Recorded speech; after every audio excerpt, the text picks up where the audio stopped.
Iran পারমাণবিক বোমা পরীক্ষা চালিয়েছে। আসসালামু আলাইকুম।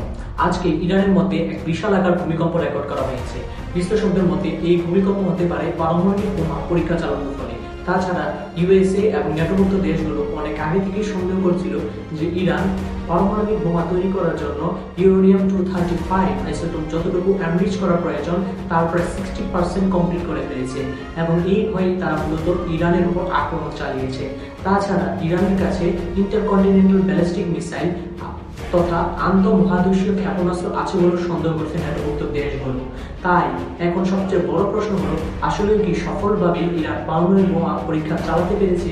যদি তা করে থাকতে পারে তাহলে তা এক আশীর্বাদ স্বরূপ ইরানের কাছে আসতে পারে এবং তার জন্য ভয় এবং আতঙ্ক বিরাজ করবে পশ্চিমা বিশ্বগুলোর মধ্যে। কারণ এই পশ্চিমা বিশ্ব এতদিন ধরে পারমাণবিক বোমা পরীক্ষা চালানোর, পারমাণবিক বোমা তৈরি করার ফলে ইরানের উপর নানা রকম স্যাংশন এবং প্রতিবন্ধকতা তৈরি করে ইরানের অর্থনীতি থেকে শুরু করে ইরানের সামরিক শক্তি সব ধ্বংস করে দিতে চেয়েছে।